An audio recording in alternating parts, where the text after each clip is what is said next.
Hello అందరికీ welcome to M J updates. తెలంగాణలో ఆసరా పెన్షన్ల పెంపు కోసం వికలాంగులు వృద్ధులు పడుతున్న కష్టాలు. పెన్షన్లు పెంచాలి లేదా రాజీనామా చేయాలి. ఎంఆర్ఓ ఆఫీస్ దగ్గర, కలెక్టర్ ఆఫీస్ దగ్గర ఆగని ధర్నాలు. ఈ ఆసరా పెన్షన్ల పెంపు కోసం మందికృష్ణ మాది గారు చాలామంది వికలాంగులు, వృద్ధులు, అన్ని కేటగిరీ వారు ఎవరైతే పెన్షన్స్ తీసుకుంటున్నారో వారందరితో కలిసి ధర్నాలు అయితే చేస్తున్నారు. పెన్షన్లు పెంచినప్పుడు వేరే ఏ పథకాలు అమలు చేయనప్పుడు ఎలక్షన్స్ టైంలో హామీలు ఎందుకు ఇచ్చారు?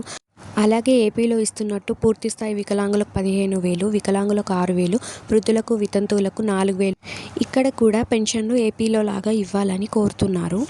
ఇలా ఎన్ని ధర్నాలు చేసినా గవర్నమెంట్ నుంచి ఎలాంటి రెస్పాన్స్ అయితే రావడం లేదు. ఇంకా ఇలా రెస్పాన్స్ ఇవ్వకపోతే ఈ ధర్నాలు అయితే ఇంకా ముందుకు సాగించబోతున్నారు పెన్షన్లు పెంచే వరకు. ఈ ఆసరా పెన్షన్లే కాకుండా మిగిలిన ఏ పథకాలు సరిగ్గా అమలైతే చేయలేదు గవర్నమెంట్. మెయిన్గా ఈ పెన్షన్ల గురించి వికలాంగులు, వృద్ధులు అయితే ఎదురు చూస్తూ ఉన్నారు. ఎందుకంటే వారు వేరే వారిపైన డిపెండ్ అయి ఉన్నారు. ఏ పని చేసుకోకుండా ఈ పెన్షన్లపైన ఆధారపడి ఉన్నారు కాబట్టి అలాంటి వారికైనా పెన్షన్లు పెంచాలి. అలాగే ఈ ఆగస్టు నెల ఆసరా పెన్షన్లు కూడా పాత పెన్షన్లే పంపిణీ చేయబోతున్నారు. పెన్షన్ల పెంపు అయితే ఇంకా జరగలేదు. అలాగే చాలామంది కొత్త పెన్షన్లు ఏమో కానీ ఇప్పుడు ఇస్తున్న పాత పెన్షన్లు టైంకి ఇస్తే సరిపోతుందని కోరుతున్నారు. ప్రతి నెల ఈ పాత పెన్షన్లు కూడా చాలా లేటుగా అయితే పంపిణీ చేస్తున్నారు. ఇంకా లేట్ చేయకుండా ఈ పెన్షన్లు పెంచితే బాగుంటుందని అందరం అయితే కోరుకుందాం. సో మీకు ఇన్ఫర్మేషన్ ఎలా అనిపించిందో నాకు కామెంట్స్లో చెప్పండి. Thanks for watching.